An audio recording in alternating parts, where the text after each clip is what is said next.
Netflix has produced dozens of original films since they started making their own content, but one excellent horror film slipped through the cracks.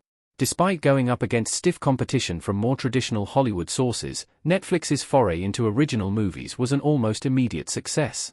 After hosting classic movies and recent releases, the streamer began making their own content that has rivaled the other studios in terms of quality and popularity.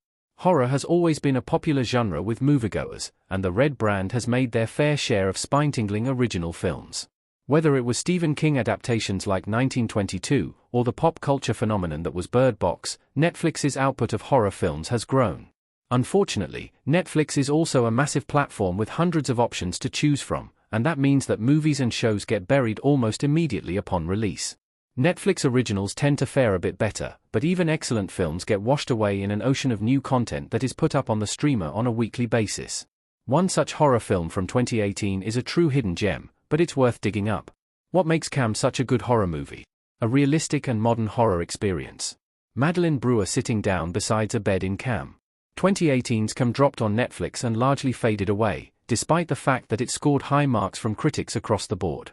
Unlike the usual Netflix movies which tend to lean toward tongue-in-cheek horror or more straightforward narratives, Cam is a surreal horror experience that doesn't hold the audience's hand throughout the story, and challenges them to think.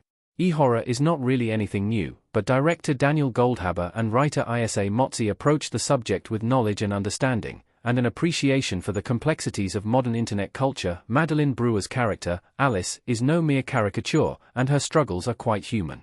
Horror films have a history of mishandling women's issues, and sex is usually analyzed through a moralistic lens.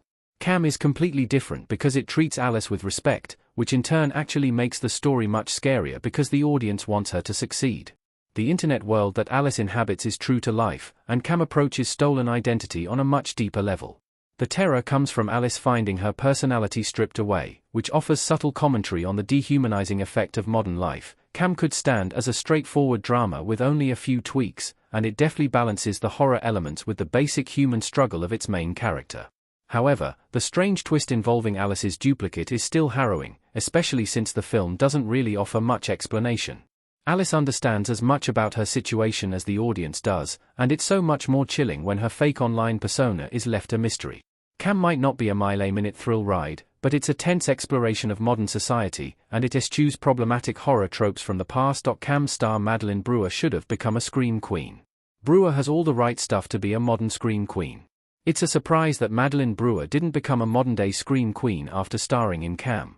Like her predecessors, such as Jamie Lee Curtis, Brewer was able to bring a humanity to her character that helped make the film even scarier. A good scream queen combines charisma and genuine acting chops, and Brewer has both in spades. Brewer's career in horror likely didn't take off after Cam because the film was not necessarily a big hit upon release, and it didn't get a lot of attention at the time. Fortunately, Brewer has been busy working on other projects since 2018. So far, Brewer has only appeared in one other horror film, 2021's Separation. The supernatural thriller was directed by horror vet William Brent Bell, and is yet another mysterious entity story involving past trauma. The film was not well regarded by critics, which is probably another reason why Brewer's career in horror hasn't taken off. Madeline Brewer did go on to star in the final season of You. The Netflix original series has horror elements. Bronte smiling at the bar in You Season 5 image courtesy of Netflix's Tudum.